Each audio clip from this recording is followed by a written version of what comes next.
जी ਅੱਜ ਦੀ ਮੀਟਿੰਗ ਦੇ ਵਿੱਚ ਜੋ ਏਜੰਡੇ ਪਾਸ ਕੀਤੇ ਗਏ ਨੇ ਉਹ ਸਭ ਤੋਂ ਪਹਿਲਾ ਏਜੰਡਾ ਇਹੋ ਹੀ ਆ ਵੀ ਜਿਹੜਾ ਅਸੀਂ ਕੱਲ 7 ਜਨਵਰੀ ਨੂੰ ਇੱਥੋਂ ਸਿੰਘੂ ਬਾਰਡਰ ਤੋਂ ਅਸੀਂ 11 ਵਜੇ KMP ਰੋਡ ਤੇ ਪਹਿਲਾਂ ਰਸੋਈ ਢਾਬੇ ਕੋਲ ਜੁੜਾਂਗੇ, ਇਕੱਤਰ ਹੋਵਾਂਗੇ। ਉਸ ਤੋਂ ਉਪਰੰਤ ਅਸੀਂ KMP ਰੋਡ ਤੇ ਚੱਲਾਂਗੇ, ਹਜ਼ਾਰਾਂ ਟਰੈਕਟਰਾਂ ਦੀ ਗਿਣਤੀ ਦੀ ਹੋਵੇਗੀ ਸਾਡੀ। ਉਸ ਤੋਂ ਉਪਰੰਤ ਠੀਕਰੀ ਬਾਰਡਰ ਤੋਂ 11 ਵਜੇ ਉਧਰੋਂ ਵੀ ਸਾਡੇ ਟਰੈਕਟਰ ਜਿਹੜੇ ਉਹ ਚੱਲਣਗੇ। ਸੋ ਅਸੀਂ ਆਪਣੀ ਪੂਰੀ ਤਿਆਰੀ ਕਰ ਲਈ ਹੈ ਜੀ। ਕੱਲ ਨੂੰ ਅਸੀਂ ਵੱਡੀ ਗਿਣਤੀ ਦੇ ਵਿੱਚ ਇਹ ਟਰੈਕਟਰ ਮਾਰਚ ਕੱਢ ਰਹੇ ਹੈਗੇ ਆ, ਜਿਹੜਾ ਕਿ ਸਰਕਾਰ ਅਜੇ ਵੀ ਸੁੱਤੀ ਪਈ ਆ ਉਹਨੂੰ ਜਗਾਉਣ ਵਾਸਤੇ ਤੇ ਆਉਣ ਵਾਲੇ ਸਮੇਂ ਦੀ ਰਿਹਰਸਲ ਕਰ ਰਹੇ ਆ। ਜਿਸ ਤਰ੍ਹਾਂ ਸਰਕਾਰ 26 ਜਨਵਰੀ ਦੀ ਰਿਹਰਸਲ ਕਰਦੀ ਏ ਉਸ ਤਰੀਕੇ ਨਾਲ ਇਹ ਰਿਹਰਸਲ ਕਰ ਰਹੇ ਹੈਗੇ ਆ। ਅਸੀਂ ਵੱਡੀ ਗਿਣਤੀ ਵਿੱਚ ਕੱਲ ਨੂੰ ਟਰੈਕਟਰ ਮਾਰਚ ਕੱਢ ਕੇ ਇਹ ਸੁੱਤੀ ਹੋਈ ਸਰਕਾਰ ਨੂੰ ਜ਼ਰੂਰ ਜਗਾਵਾਂਗੇ। ਕਿੰਨੇ ਟਰੈਕਟਰ ਜਿਹੜੇ ਜਾ ਰਹੇ ਨੇ ਔਰ ਕਿਆ ਜਿਹੜੇ ਇੱਥੇ ਟਰੈਕਟਰ ਨੇ ਇਹ ਜਾ ਰਹੇ ਨੇ ਆ ਅਲੱਗ ਆ ਰਹੇ ਨੇ? ਅਸੀਂ ਪੰਜਾਬ ਦੇ ਵਿੱਚੋਂ ਹੋਰ ਨਵੇਂ ਟਰੈਕਟਰ ਮੰਗਵਾਏ ਹੈਗੇ ਨੇ। ਇੱਥੋਂ ਅਸੀਂ ਟਰੈਕਟਰ ਨਹੀਂ ਕੱਢਾਂਗੇ। ਬਹੁਤ ਸਾਰੇ ਟਰੈਕਟਰ ਜਿਹੜੇ ਰਾਤ ਤੱਕ ਅੱਜ ਪਹੁੰਚ ਜਾਣੇ ਨੇ, ਉਹ ਸਵੇਰੇ ਜਿਹੜਾ KMP ਰੋਡ ਤੇ ਅਸੀਂ ਲੈ ਕੇ ਜਾਵਾਂਗੇ ਤੇ ਬੜੀ ਵੱਡੀ ਪੱਧਰ ਦੇ ਉੱਪਰ ਰੋਸ ਮਾਰਚ ਕਰਾਂਗੇ। ਅਗਰ ਪੁਲਿਸ ਨਾਲ ਕੋਈ ਕਲੈਸ਼ ਹੁੰਦਾ ਹੈ? ਹਾਂਜੀ, ਪੁਲਿਸ ਨਾਲ ਕੋਈ ਕਲੈਸ਼ ਹੁੰਦਾ? ਬਿਲਕੁਲ ਕੋਈ ਤਰ੍ਹਾਂ ਦਾ ਕਲੈਸ਼ ਨਹੀਂ ਹੋਣਾ, ਨਾ ਅੱਜ ਤੱਕ ਸਾਡਾ ਹੋਇਆ ਤੇ ਨਾ ਹੀ ਗਾਂ ਆਉਣ ਵਾਲੇ ਸਮੇਂ 'ਚ ਹੋਵੇਗਾ। ਰੂਟ ਪਲਾਨ ਕੀ ਰਹਿਣ ਵਾਲਾ ਜੀ? ਰੂਟ ਪਲਾਨ ਜੀ ਇੱਥੋਂ ਅਸੀਂ ਜਿਹੜਾ ਸਿੰਘੂ ਬਾਰਡਰ ਤੋਂ ਰਸੋਈ ਢਾਬੇ ਤੋਂ ਸਾਰੇ ਇਕੱਠੇ ਹੋ ਕੇ ਅਸੀਂ ਉਸ ਤੋਂ ਅੱਗੇ ਜਿਹੜਾ KMP ਰੋਡ ਤੇ ਚੱਲਾਂਗੇ ਔਰ ਜਿਹੜੇ ਸਾਡੇ 32 ਜਥੇਬੰਦੀਆਂ ਦੇ ਆਗੂ ਸਾਹਿਬਾਨ ਨੇ ਇਹ ਅੱਗੇ ਚੱਲਣਗੇ, ਉਸ ਤੋਂ ਪਿੱਛੇ ਸਾਰੇ ਟਰੈਕਟਰ ਚੱਲਣਗੇ। ਅਗਲਾ ਰੂਟ ਕੀ ਹੋਏਗਾ? ਉਹ ਜਿਹੜੇ ਟਿਕਰੀ ਵਾਲੇ ਆਣਗੇ ਰੂਟ ਕਿੱਦਾਂ ਇਕੱਠਾ ਹੋਊਗਾ? ਦੇਖੋ ਜੀ, ਇਧਰੋਂ ਅਸੀਂ ਚੱਲ ਪਵਾਂਗੇ, ਉਧਰੋਂ ਟਿਕਰੀ ਬਾਰਡਰ ਵਾਲੇ ਆ ਜਾਵਾਂਗੇ ਤੇ ਜਦੋਂ ਸੈਂਟਰ ਦੇ ਵਿੱਚ ਅਸੀਂ ਇਕੱਤਰ ਹੋ ਜਾਵਾਂਗੇ ਉੱਥੇ ਸਾਡਾ ਜਿਹੜਾ ਮਾਰਚ ਹੋਵੇਗਾ ਉੱਥੇ ਸਮਾਪਤ ਕਰ ਦਿੱਤਾ ਜਾਵੇਗਾ। ਕੋਈ ਬਾਰਡਰ ਤੋਂ ਕਿੰਨੇ ਵਜੇ ਇਕੱਠੇ ਹੋਣੇ? 11 ਵਜੇ। ਬਲਵੰਤ ਜੀ, ਕੱਲ ਆਗੂ ਮਿਲੇ ਨੇ BJP ਦੇ ਪ੍ਰਧਾਨ ਮੰਤਰੀ ਨੂੰ, ਸਾਫ਼ ਤੌਰ ਤੇ ਉਹਨਾਂ ਦੇ ਵਿੱਚ ਇੱਕ ਗੱਲ ਨਜ਼ਰ ਆ ਰਹੀ ਹੈ ਕਿ ਹੱਲੇ ਵੀ ਕਾਨੂੰਨ ਵਾਪਸ ਲੈਣ ਦੇ ਰਾਹ ਦੇ ਵਿੱਚ ਹੈ ਨਹੀਂ ਸਰਕਾਰ ਦੇ ਨਾਲ ਦੀ ਨਾਲ ਇਹ ਗੱਲ ਕਹਿ ਰਹੇ ਨੇ ਕਿ ਸੋਧਾਂ ਜਿੰਨੀਆਂ ਮਰਜ਼ੀ ਚਲਾ ਲਓ, ਪ੍ਰਧਾਨ ਮੰਤਰੀ ਦੇ ਮੂੰਹ ਵੀ ਇਹ ਗੱਲਾਂ ਕਿਤੇ ਮਿਲੀਆਂ ਨੇ। ਦੇਖੋ, ਇੱਕ ਦੇਸ਼ ਦਾ ਪ੍ਰਧਾਨ ਮੰਤਰੀ ਹੋ ਕੇ ਵਾਰ-ਵਾਰ ਝੂਠ ਬੋਲਦਾ ਪਿਆ, ਇਹ ਬਿਲਕੁਲ ਗਲਤ ਗੱਲ ਹੈ। ਉਹਦੇ ਮੰਤਰੀ ਖੁਦ ਕਹਿ ਰਹੇ ਨੇ ਵੀ ਇਹਨਾਂ ਕਾਨੂੰਨਾਂ ਵਿੱਚ ਕਮੀਆਂ ਨੇ, ਜਿੰਨੀਆਂ ਸਾਡੇ ਨਾਲ ਮੀਟਿੰਗਾਂ ਅਟੈਂਡ ਉਹਨਾਂ ਕੀਤੀਆਂ ਨੇ ਸਾਰਿਆਂ ਜਾਣੀ ਉਹਨਾਂ ਕਿਹਾ ਵੀ ਇਹਨਾਂ ਵਿੱਚ ਕਮੀਆਂ ਹੈਗੀਆਂ ਨੇ। ਦੇਸ਼ ਦਾ ਪ੍ਰਧਾਨ ਮੰਤਰੀ ਕਹਿ ਰਿਹਾ ਵੀ ਇਹਨਾਂ ਵਿੱਚ ਫਾਇਦੇ ਹੈਗੇ ਨੇ। ਜੇ ਫਾਇਦੇ ਦੇਖਣੇ ਤਾਂ UP ਦਾ ਮਾਡਲ ਚੈੱਕ ਕਰ ਲੈਣ, ਬਿਹਾਰ ਦਾ ਮਾਡਲ ਦੇਖ ਲੈਣ ਕੀ ਉੱਥੇ ਹਾਲਾਤ ਹੁੰਦੇ ਪੈਣੇ। ਉਸੇ ਤਰ੍ਹਾਂ ਸਾਡੇ ਵੀ ਹਾਲਾਤ ਕਰਨੇ ਚਾਹੁੰਦੇ ਨੇ। MSP 1850 ਰੁਪਈਆ ਮੱਕੀ ਦਾ ਭਾਅ ਹੈਗਾ ਪੰਜਾਬ ਦੇ ਵਿੱਚ ਤੇ 650 ਰੁਪਏ ਨੂੰ ਮੱਕੀ ਵਿਕੀ ਆ। 1200 ਰੁਪਏ ਉੱਥੇ ਕਿਸਾਨ ਦੀ ਲੁੱਟ ਕੀਤੀ ਗਈ ਆ। ਇਹੋ ਜਿਹੇ ਮਾਡਲ ਸਾਨੂੰ ਨਹੀਂ ਚਾਹੀਦਾ, ਨਾ ਇਹੋ ਜਿਹੇ ਕਾਨੂੰਨ ਚਾਹੀਦੇ ਨੇ। ਇਹ ਕਾਨੂੰਨ ਰੱਦ ਕੀਤੇ ਤੋਂ ਬਿਨਾਂ ਅਸੀਂ ਆਪਣੇ ਹੱਕ ਲੈਣ ਤੋਂ 1 ਇੰਚ ਵੀ ਪਿੱਛੇ ਨਹੀਂ ਹਟਾਂਗੇ। ਪੰਜਾਬ ਦੀਆਂ ਕੁਝ ਤਸਵੀਰਾਂ ਵਾਇਰਲ ਕਰਕੇ ਇਹ ਦੱਸਿਆ ਜਾ ਰਿਹਾ ਹੈ ਕਿ ਕਿਸਾਨ ਅੰਦੋਲਨ ਹੁਣ ਕਿਤੇ ਨਾ ਕਿਤੇ ਕਿਸਾਨ ਜਿਹੜੇ ਨੇ ਉਹ ਮੰਗਾਂ ਮੰਨ ਚੁੱਕੇ ਨੇ ਤੇ ਲੋਕੀ ਘਰਾਂ ਨੂੰ ਪਰਤਣੇ ਸ਼ੁਰੂ ਹੋ ਗਏ ਨੇ। ਬਹੁਤ ਸਾਰੀ ਵੀਡੀਓ ਵਾਇਰਲ ਹੋ ਰਹੀ ਹੈ। ਦੇਖੋ ਜੀ, ਉਹ ਕੁਝ ਡੰਮੀ ਕਿਸਾਨ ਹੋ ਸਕਦੇ ਨੇ ਜਿਹੜੇ ਸਰਕਾਰਾਂ ਨਾਲ ਮਿਲੇ ਹੋਏ ਨੇ। ਉਹ ਕਿਸਾਨੀ ਖੇਤੀ ਨਹੀਂ ਕਰਦੇ ਹੈਗੇ, ਉਹ ਸਰਕਾਰ ਦੀ ਪਾਲੇ ਹੋਏ ਨੇ, BJP ਦੇ, ਉਹ RSS ਦੇ, ਉਹ ਇਹ ਗੱਲ ਕਰਦੇ ਨੇ ਜਾਣੀ ਕਿ ਵੀ ਸਾਡੇ ਵਿੱਚੋਂ ਕੋਈ 32 ਜਥੇਬੰਦੀਆਂ ਦੇ ਵਿੱਚੋਂ ਜਾਂ ਸਾਡਾ ਕੋਈ ਵੀ ਕਿਸਾਨ ਅੱਜ ਤੱਕ ਇਦਾਂ ਦੀ ਗੱਲ ਨਹੀਂ ਕੀਤੀ ਹੈਗੀ। ਦੇਖੋ, ਇੱਕ ਦੋ ਗੱਲਾਂ ਕਹਿਣੀਆਂ ਚਾਹਾਂਗੇ। ਜਿਹੜੀ ਗੱਲ ਬਲਵੰਤ ਜੀ ਨੇ ਕਹੀ ਹੈਗੀ ਆ, ਵੀਰ ਨੇ ਇੱਧਰੋਂ ਸਵਾਲ ਪੁੱਛਿਆ ਕਿ ਇਸ ਤਰ੍ਹਾਂ ਦਾ ਇੱਕ ਵੀ ਘਟਨਾ ਜਾਂ ਸਾਡੇ ਸਾਹਮਣੇ 'ਚ ਨਹੀਂ ਹੈ, ਧਿਆਨ 'ਚ ਨਹੀਂ ਆਏਗੀ। ਅਸੀਂ 3 ਵਲੰਟੀਅਰ ਦੀਆਂ 3 ਪੋਸਟ ਬਣਾਈਆਂ ਹੋਈਆਂ ਨੇ ਜਿੱਥੇ ਸਾਡੇ ਵਲੰਟੀਅਰ ਜਿਹੜੇ ਦਿਨ ਰਾਤ ਤਾਇਨਾਤ ਰਹਿੰਦੇ ਨੇ ਔਰ ਸਾਰੀ ਇਨਫੋਰਮੇਸ਼ਨ ਜਿਹੜੀ ਆ ਉਹ ਸਾਡੇ ਕੋਲੇ ਆਉਂਦੀ ਆ। ਸਾਡੀ ਗਿਣਤੀ ਲਗਾਤਾਰ ਵੱਧ ਰਹੀ ਹੈਗੀ ਕਿਉਂਕਿ 26 ਵਾਲਾ ਪ੍ਰੋਗਰਾਮ ਅਨਾਉਂਸ ਕੀਤਾ ਹੋਇਆ। ਸਾਡੀਆਂ ਜਥੇਬੰਦੀਆਂ ਦੀਆਂ ਨੇ ਸਾਰੀਆਂ ਟੀਮਾਂ ਬਣਾ ਕੇ ਪੰਜਾਬ ਭੇਜੀਆਂ ਹੋਈਆਂ ਨੇ। ਪੰਜਾਬ 'ਚੋਂ ਲਗਾਤਾਰ ਜਿਹੜੇ ਹੈਗੇ ਨੇ ਉਹ ਲੋਕ ਆ ਰਹੇ ਨੇ। ਉਹ ਕੱਲ ਵੀ ਤੁਹਾਨੂੰ ਦੇਖਣ ਨੂੰ ਜਿਹੜਾ ਮਿਲ ਜੂਗਾ। ਜਿਹੜੀ ਗੱਲ ਪ੍ਰਧਾਨ ਮੰਤਰੀ ਦੇ ਨਾਲ ਮੀਟਿੰਗ ਵਾਲੀ ਹੈਗੀ ਆ, ਉਸ ਤੋਂ ਬਾਅਦ ਜਿਆਣੀ ਹੋਰਾਂ ਨੇ ਇੱਕ ਗੱਲ ਕਹੀ ਆ। ਉਹਨਾਂ ਨੇ ਇਹ ਕਿਹਾ ਵੀ ਇਸ ਮੂਵਮੈਂਟ ਦਾ ਕੋਈ ਲੀਡਰ ਹੀ ਨਹੀਂ ਹੈਗਾ। ਅਸਲ ਦੇ ਵਿੱਚ ਕੀ ਆ ਕਿ ਉਹਨਾਂ ਨੂੰ ਸਮੱਸਿਆ ਇਸ ਗੱਲ ਦੀ ਆ ਕਿ ਉਹਨਾਂ ਨੂੰ ਐਂ ਲੱਗਦਾ ਵੀ ਕੋਈ ਇੱਕ ਅੱਧਾ ਚਿਹਰਾ ਹੁੰਦਾ, ਸ਼ਾਇਦ ਅਸੀਂ ਉਹਨੂੰ ਦੇਸ਼ ਧਰੋਹ ਦੇ ਪਰਚੇ ਦੇ ਨਾਲ ਕੋਈ ਧਮਕਾ ਕੇ ਕਿਸੇ ਵੀ ਤਰੀਕੇ ਨਾਲ ਦਬਾ ਲੈਂਦੇ। ਪਰ ਕਿਉਂਕਿ ਇਹ ਪਹਿਲੀ ਵਾਰੀ ਪੰਜਾਬ ਦੇ ਇਤਿਹਾਸ 'ਚ ਹੋਇਆ ਕਿ 32 ਕਿਸਾਨ ਜਥੇਬੰਦੀਆਂ ਇਕੱਠੀਆਂ ਹੋਈਆਂ ਤੇ ਇੱਕ ਮੱਤ ਹੋ ਕੇ ਇੱਕ ਮੁੱਠ ਹੋ ਕੇ ਅੰਦੋਲਨ ਲੜ ਰਹੀਆਂ ਨੇ। ਜਿਹੜੀ ਉਹ ਕਮੇਟੀ ਬਣਾਉਣ ਦੀ ਗੱਲ ਵੀ ਲਿਆ ਰਹੀ ਸੀ, ਇਹਦੇ 'ਚ ਲਿਆ ਰਹੇ ਸੀਗੇ। ਔਰ ਅਸੀਂ ਉਹਨਾਂ ਨੂੰ ਇਹ ਵੀ ਕਹਿਣਾ ਚਾਹਾਂਗੇ ਕਿ ਤੁਸੀਂ ਇੱਕ ਡਿਕਟੇਟਰਸ਼ਿਪ ਵਾਲੇ ਪਾਸੇ ਵੱਧ ਰਹੇ ਹੋ। ਇਸ ਕਰਕੇ ਤੁਹਾਨੂੰ ਇੱਕ ਬੰਦਾ ਚੰਗਾ ਲੱਗਦਾ, ਤੁਹਾਨੂੰ ਐਂ ਲੱਗਦਾ ਕਿ ਉਹਨਾਂ ਦੇ ਹੋਲੀ ਸੋਲੀ ਨਰਿੰਦਰ ਮੋਦੀ ਨੇ ਇਸ ਕਰਕੇ ਉਹਨਾਂ ਨੂੰ ਐ ਲੱਗਦਾ ਕਿ ਬੱਤੀਆਂ ਵੱਲੋਂ ਵੀ ਇਦਾਂ ਹੋਵੇ, ਪਰ ਇਹ ਡੈਮੋਕ੍ਰੇਸੀ ਦੀ ਸਭ ਤੋਂ ਸੁਪਰੀਮ ਐਗਜ਼ਾਮਪਲ ਜਿਹੜੀ ਆ ਉਹ ਸਾਡੀਆਂ ਜਥੇਬੰਦੀਆਂ ਦਾ ਇੱਕ ਆ, ਜਿੰਦੇ 'ਚ ਇੱਕ ਵਿਅਕਤੀ ਵਿਸ਼ੇਸ਼ ਕੁਝ ਨਹੀਂ ਕਰਦਾਗਾ, ਸਾਰੇ ਰਲ ਮਿਲ ਕੇ ਫੈਸਲੇ ਕਰਦੇ ਹੈਗੇ ਆ। ਔਰ ਇਹੀ ਗੱਲ ਆ ਜਿਹੜੀ ਉਹਨਾਂ ਨੂੰ ਤਕਲੀਫ ਜਿਹੜੀ ਆ ਪਹੁੰਚਾ ਰਹੀ ਆ, ਔਰ ਇਹੀ ਗੱਲ ਨੇ ਉਹਨਾਂ ਦੀ ਹਾਰ ਦਾ ਕਾਰਨ ਬਣਾ, ਔਰ ਇਹੀ ਗੱਲ ਨੇ ਸਾਡੀ ਜਿਹੜੀ ਜਿੱਤ ਦਾ ਹੈਗਾ ਉਹ ਕਾਰਨ ਬਣਨਾ ਹੈਗਾ। ਲਗਾਤਾਰ ਬੀਜੇਪੀ ਦਾ IT ਸੈੱਲ ਕੋਸ਼ਿਸ਼ਾਂ ਕਰ ਰਿਹਾ। ਇੱਕ ਅੱਜ ਦੀ ਮੀਟਿੰਗ 'ਚ ਅਸੀਂ ਇਹ ਵੀ ਫੈਸਲਾ ਕੀਤਾ ਕਿ 9 ਤਰੀਕ ਨੂੰ ਜਿੰਨੀਆਂ ਜਥੇਬੰਦੀਆਂ ਦੇ ਆਗੂ ਨੇ, ਮੇਨ ਆਗੂ ਸਾਹਿਬਾਨ, ਉਹ ਇੱਥੇ ਸਿੰਘੂ ਸਟੇਜ ਤੇ ਹਾਜ਼ਰ ਰਹਿਣਗੇ। ਔਰ ਜੋ ਲਗਾਤਾਰ ਕੂੜ ਪ੍ਰਚਾਰ ਕੀਤਾ ਜਾ ਰਿਹਾ, ਲਗਾਤਾਰ ਸੋਸ਼ਲ ਮੀਡੀਆ ਤੇ ਕੁਝ ਕਿਸਾਨ ਆਗੂਆਂ ਨੂੰ ਟਾਰਗੇਟ ਕੀਤਾ ਜਾ ਰਿਹਾ, ਲਗਾਤਾਰ ਕੁਝ ਆਗੂਆਂ ਦੇ ਨਾਮ ਲੈ ਕੇ ਥੱਲੇ ਵੀ ਕੁਝ ਪ੍ਰਚਾਰ ਕੀਤਾ ਜਾ ਰਿਹਾ ਵੀ ਏਜੰਸੀਆਂ ਨਾਲ ਮਿਲ ਕੇ ਜਾਂ ਹੋਰ, ਇਹ ਸਾਰੀਆਂ ਗੱਲਾਂ ਤੇ ਜਿਹੜੀਆਂ ਨੇ ਜੋ ਕੂੜ ਪ੍ਰਚਾਰ ਕੀਤਾ ਜਾ ਰਿਹਾ, ਇਹਦੇ ਉੱਪਰ ਜਿਹੜੀ ਇੱਕ ਸਪੈਸ਼ਲ ਇੱਕ ਦਿਨ ਸਟੇਜ ਚੱਲੂਗੀ। ਇਹ ਸਾਰੀਆਂ ਗੱਲਾਂ ਨੇ ਉੱਤੋਂ ਪਰਸੋਂ 9 ਤਰੀਕ ਨੂੰ ਸਾਫ਼ ਕੀਤੀਆਂ ਜਾਣਗੀਆਂ, ਕਿਉਂਕਿ ਸਰਕਾਰ ਦੇ ਸਾਰੇ ਹੀਲੇ ਫੇਲ ਹੋ ਚੁੱਕੇ ਆ। ਕਦੇ ਉਹਨੇ ਕਿਹਾ ਵੀ ਇਹ ਖਾਲਿਸਤਾਨੀ ਆ, ਕਦੇ ਕਿਹਾ ਨਕਸਲੀ ਆ, ਕਦੇ ਕਿਹਾ ਵਿਰੋਧੀ ਪਾਰਟੀਆਂ ਵਾਲੇ। ਹੁਣ ਉਹ ਹੱਥਾਂ ਪੈਰਾਂ 'ਚ ਆਈ ਹੋਈ ਹੈ, ਸਰਕਾਰ ਨੂੰ ਕੁਝ ਨਹੀਂ ਸੁੱਝ ਰਿਹਾਗਾ। ਬਸ ਇੱਕੋ ਗੱਲ ਜਿਹੜੀ ਜਿਸ ਕਰਕੇ ਅੜੇ ਹੋਏ ਆ ਕਿ ਜਿਹੜਾ 7 ਸਾਲਾਂ ਦੇ ਵਿੱਚ ਇੱਕ ਦਹਿਸ਼ਤ ਦਾ ਰਾਜ ਸਿਰਜਿਆ ਸੀ ਵੀ ਇਹ ਬਹੁਤ ਮਜ਼ਬੂਤ ਸਰਕਾਰ ਆ, ਬਹੁਤ ਮਜ਼ਬੂਤ ਨੇਤਾ, ਇੱਕ ਕਦਮ ਵੀ ਪਿੱਛੇ ਨਹੀਂ ਹਟਦੇ।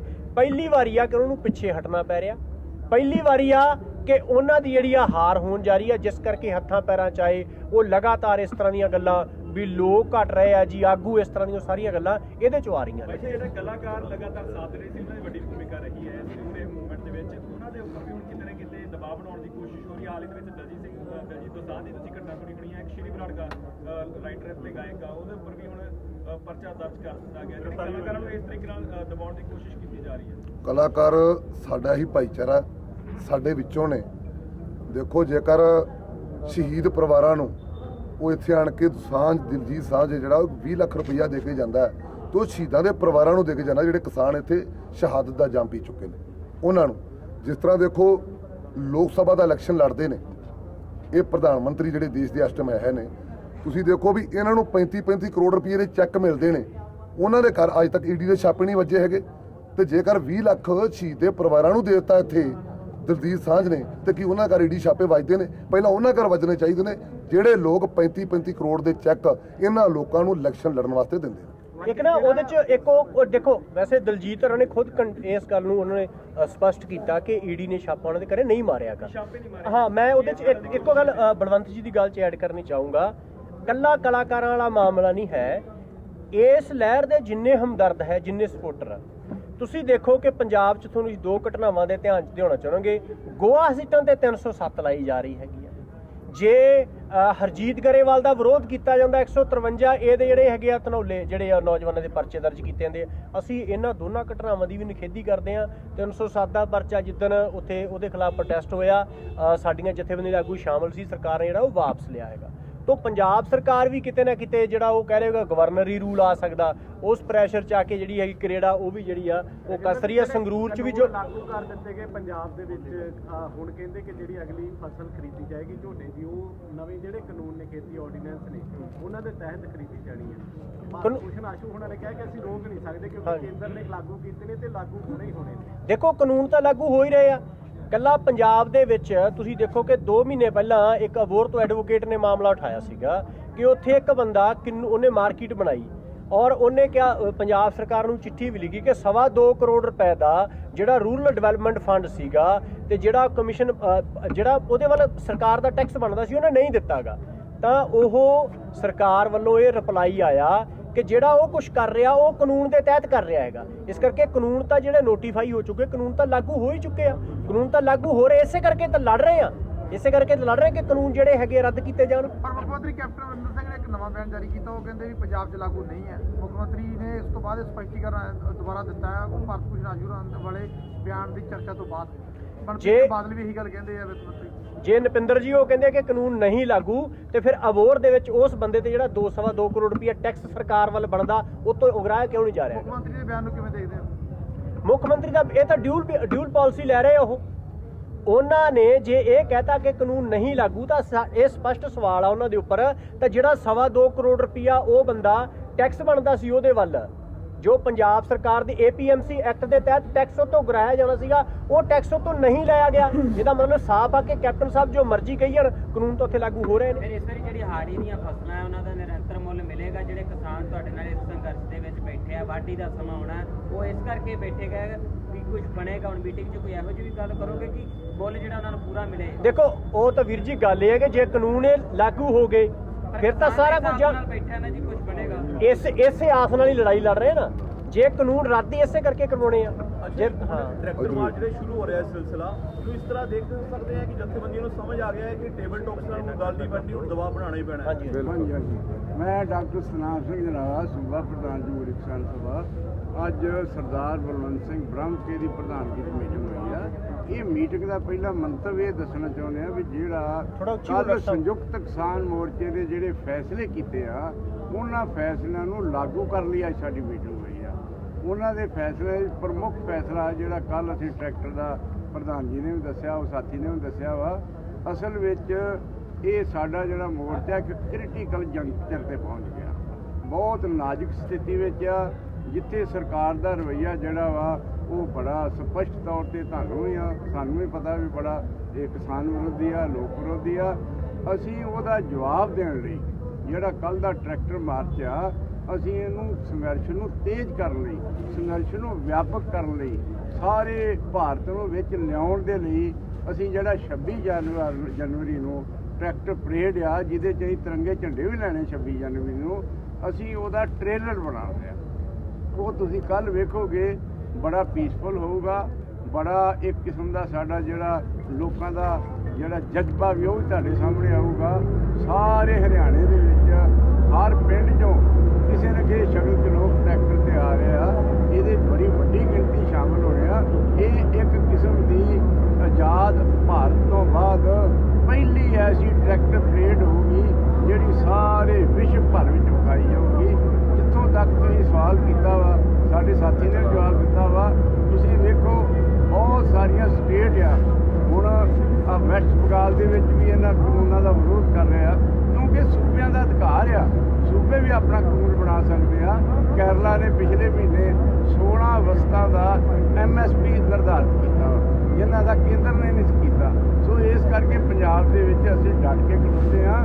ਅਸੀਂ ਆਪਣੀਆਂ ਜਿਹੜਾ ਕਣਕ ਆ ਜਾਂ ਬਾਕੀ ਹਾੜੀ ਦੀਆਂ ਫਸਲਾਂ ਵਾ ਬਿਲਕੁਲ MSP ਰੇਟ ਤੇ ਮੁਕਾਵਾਂਗੇ। ਅਸੀਂ ਸਾਰੀਆਂ ਜਥੇਬੰਦੀਆਂ ਇਕਜੁੱਟ ਆ। ਇਹ 32 ਨਹੀਂ, ਹੁਣ ਸਾਰਾ ਹਿੰਦੁਸਤਾਨ ਦੇ ਵਿੱਚ 571 ਜਥੇਬੰਦੀਆਂ ਦਾ ਕਾਬਲਾ ਸਾਰੇ ਭਾਰਤ ਵਿੱਚ ਆ। ਸੋ ਇਹਨੂੰ ਅੱਗੇ ਅਸੀਂ ਖੜਾਂਗੇ। ਮੈਂ ਇੱਕ ਹੋਰ ਗੱਲ ਦੱਸਣਾ ਚਾਹੁੰਦਾ, ਜਿੱਥੋਂ ਸਰਕਾਰ ਇਸ ਵੇਲੇ ਐਡਾਮੈਂਟ ਆ, ਉਹਨਾਂ ਨੂੰ ਲੱਗਦਾ ਵਾ ਵੀ ਇਹਨਾਂ ਦੀਆਂ ਮੰਗਾਂ ਮੰਨਣ ਨਾਲ ਆਰਥਿਕ ਆਜ਼ਾਦੀ ਦਾ ਘੋਲ ਸ਼ੁਰੂ ਹੋ ਜਾਣਾ। ਲੋਕ ਜਿਹੜੇ ਆ ਇਹ ਤਤਪਰ ਹੋਣਗੇ ਆਉਣ ਵਾਲੇ ਸਮੇਂ ਦੇ ਵਿੱਚ ਬੇਰੁਜ਼ਗਾਰੀ ਤੇ, ਮਹਿੰਗਾਈ ਤੇ, ਭ੍ਰਿਸ਼ਟਾਚਾਰ ਤੇ, ਸਾਡੀ ਸਿੱਖਿਆ ਦੀ ਨੀਤੀ ਤੇ, ਸਾਡੀ ਆ ਜਿਹੜੀ ਆ ਸਿਹਤ ਦੀ ਨੀਤੀ ਦੇ ਉੱਤੇ। ਸੋ ਇਸ ਕਰਕੇ ਇਹਨੂੰ ਅੰਦੋਲਨ ਨੂੰ ਆਪਾਂ ਕੋਈ ਛੋਟਾ ਮੋਟਾ ਅੰਦੋਲਨ ਨਹੀਂ, ਬਹੁਤ ਵੱਡਾ ਵਾ। ਇੱਕ ਕੀਤਾ, ਬਾਕੀ ਸਾਥੀ ਨੇ ਦੱਸਿਆ ਵਾ, ਜਿਹੜੇ ਇੱਥੇ ਲੋਕ ਸਾਡੇ 'ਚ ਫੁੱਟ ਪਾਉਣਾ ਚਾਹੁੰਦੇ ਆ, ਨਵੀਆਂ ਅਖਬਾਰਾਂ ਇੱਥੇ ਕੱਢਦੇ ਆ, ਅਸੀਂ ਉਹਨਾਂ ਦਾ 9 ਤਰੀਕ ਨੂੰ 32 ਦੀਆਂ 32 ਕਿਸਾਨ ਜਥੇਬੰਦੀਆਂ ਇੱਕ ਮੱਠ ਹੋ ਕੇ ਅਸੀਂ ਉੱਥੇ 9 ਤਰੀਕ ਨੂੰ ਉਹਨਾਂ ਦਾ ਜਿਹੜਾ ਇੱਥੇ ਆ ਭਾਂਡਾ ਵੀ ਭੰਨਾਂਗੇ, ਖੱਡਰ ਵੀ ਕਰਾਂਗੇ, ਲੋਕਾਂ ਨੂੰ ਗਾਈਡ ਵੀ ਕਰਾਂਗੇ। ਇਹ ਸਾਡਾ ਪ੍ਰੋਗਰਾਮ ਆ। ਅਸੀਂ ਇਸ ਅੰਦੋਲਨ ਨੂੰ ਕਿਸੇ ਵੀ ਕੀਮਤ ਤੇ, ਸਾਰੇ ਸਾਡੇ ਸਾਥੀਆਂ ਦੀ ਰਾਏ ਆ, ਇਹ ਵੀ ਸਾਥੀ ਦੱਸਣਗੇ, ਅਸੀਂ ਇਹ ਕਾਨੂੰਨ ਰੱਦ ਕਰਨ ਤੋਂ ਬਗੈਰ, ਬਿਜਲੀ ਬਿੱਲ ਨੂੰ ਵਾਪਸ ਕਰਾਉਣ ਤੋਂ ਬਗੈਰ, ਬਿਜਲੀ ਬਿੱਲ ਵੈਸੇ ਲਾਪਸ ਹੋਇਆ, ਉਹ 6 ਮਹੀਨੇ ਉਹਦੇ ਲੰਘ ਗਿਆ। ਨਵਾਂ ਬਿਜਲੀ ਬਿੱਲ ਉਹਨਾਂ ਨੂੰ ਅਸੀਂ ਕਦੀ ਬਣਾਉਣ ਨਹੀਂ ਦੇਣਾ। ਇਸੇ ਤਰ੍ਹਾਂ ਜਿਹੜਾ ਪਰਾਲੀ ਦਾ ਮੁੱਦਾ ਵਾ, ਇਹ MSP ਦਾ ਜਿਹੜੀ ਗਰੰਟੀ ਆ ਉਹ ਅਸੀਂ ਲੈਣ ਤੋਂ ਬਗੈਰ ਬਿਲਕੁਲ ਨਹੀਂ ਜਾਣਾ। ਸਰਕਾਰ ਨੂੰ ਪਤਾ ਲੱਗ ਗਿਆ ਇਹ ਜਿਹੜੀ ਨਵੀਂ ਲੜਾਈ ਆ, ਜਿਹੜੀ ਆਰਥਿਕਤਾ ਦੀ, ਮੈਂ ਤੁਹਾਨੂੰ ਦੱਸਦਾ, ਜਿਹੜਾ ਉਹਨਾਂ ਦੁਨੀਆ ਦੇ ਉੱਤੇ ਪ੍ਰੈਸ਼ਰ ਆ ਸਾਮਰਾਜਵਾਦ ਦਾ, ਵੱਡੀ ਸਰਮਾਏਦਾਰੀ ਦਾ, ਕਾਰਪੋਰੇਟ ਸੈਕਟਰ ਦਾ, ਉਹ ਵੀ ਨਾਲ ਦੀ ਨਾਲ ਇਹ ਸਰਕਾਰ ਦੀ ਜਿਹੜੀ ਨੀਤੀ ਆ ਉਹ ਅਜੇ ਵੀ ਸਮਝਦੇ ਆ ਵੀ ਸਾਡੇ ਵੋਟ ਬੈਂਕ ਤੇ ਸੱਟ ਨਹੀਂ ਵੱਜ ਰਹੀ। ਇਹ ਹੁਣ ਸੱਟ ਵੱਜਣੀ ਸ਼ੁਰੂ ਹੋ ਜਾਣੀ ਆ। ਇਹ ਅਸੀਂ ਤੁਹਾਨੂੰ ਕਹਿਣਾ ਚਾਹੁੰਦੇ। ਹਾਂਜੀ ਬਲਵਿੰਦਰ ਭਾਜੀ। ਕਿਹਾ ਹੈ ਕਿ ਪੀਸਫੁਲ ਪ੍ਰੋਟੈਸਟ ਅਲਾਉਡ ਹੈ, ਪਰ ਫਿਰ ਵੀ ਜੇ ਜਿੱਦਾਂ ਪੁਲਿਸ ਹਮੇਸ਼ਾ ਇੰਟਰਫੇਰੈਂਸ ਕਰ ਰਹੀ ਹੈ, ਜੇ ਹੁਣ ਵੀ ਕਰਦੀ ਹੈ, ਤੇ ਤੁਹਾਨੂੰ ਲੱਗਦਾ ਹੈ ਕਿ ਸੁਪਰੀਮ ਕੋਰਟ ਨੂੰ ਵਿੱਚ ਇੰਟਰਫੇਰੈਂਸ ਕਰਨਾ ਚਾਹੀਦਾ ਹੈ, ਕੋਈ ਕਾਰਵਾਈ ਕਰਨੀ ਚਾਹੀਦੀ ਹੈ ਜੇ ਪੁਲਿਸ ਕਦੇ ਵੀ ਤੁਹਾਡੇ ਕਲੈਸ਼ ਕਰਨ ਦੀ ਕੋਸ਼ਿਸ਼ ਕਰ ਕਰਦੇ ਇਹ ਬਿਲਕੁਲ ਸ਼ਾਂਤਮਈ ਰੋਸ ਮਾਰਚ ਹੋਵੇਗਾ ਜੀ, ਜੀ ਬਿਲਕੁਲ ਵਾਇਲੈਂਟ ਨਹੀਂ ਹੋਵੇਗਾ। ਅਸੀਂ ਸਾਰੇ ਆਪਣੇ ਨੌਜਵਾਨਾਂ ਨੂੰ ਸਮਝਾਇਆ ਹੈਗਾ, ਇਸੇ ਪਰੋਂ 32 ਜਥੇਬੰਦੀਆਂ ਦੇ ਆਗੂ ਅੱਗੇ ਜਾਣਗੇ, ਉਸ ਤੋਂ ਪਿੱਛੇ ਸਾਡੇ ਟਰੈਕਟਰ ਜਾਣਗੇ। ਪੁਲਿਸ ਦੇ ਨਾਲ ਵੀ ਕੋਈ ਗੱਲਬਾਤ ਇਦਾਂ ਦੀ ਨਹੀਂ ਹੋਵੇਗੀ। ਤੇ 8 ਜਨਵਰੀ ਨੂੰ ਹੁਣ ਜਿਹੜੀ ਮੀਟਿੰਗ ਹੋਣੀ ਹੈ ਉਹਦੇ ਲਈ ਕੀ ਸਾਰ ਤੁਹਾਨੂੰ ਲੱਗਦਾ ਕੋਈ ਨਿਕਲ ਸਕਦਾ ਹੈ? ਦੇਖੋ, ਅਸੀਂ ਤਾਂ ਹਰ ਵਾਰੀ ਉਮੀਦਾਂ ਲੈ ਕੇ ਜਾਂਦੇ ਹੈਗੇ ਆ ਵੀ ਇਹ ਕਾਨੂੰਨ ਰੱਦ ਹੋਣੇ ਚਾਹੀਦੇ ਨੇ ਔਰ ਐਮਐਸਪੀ ਨੂੰ ਸਰਕਾਰੀ ਮਾਨਤਾ ਮਿਲਣੀ ਚਾਹੀਦੀ ਆ। ਉਹ ਦੇਸ਼ ਦੇ ਪ੍ਰਧਾਨ ਮੰਤਰੀ ਨੂੰ ਮੰਨ ਲੈਣਾ ਚਾਹੀਦਾ, ਜਿੱਦ ਨਹੀਂ ਕਰਨੀ ਚਾਹੀਦੀ।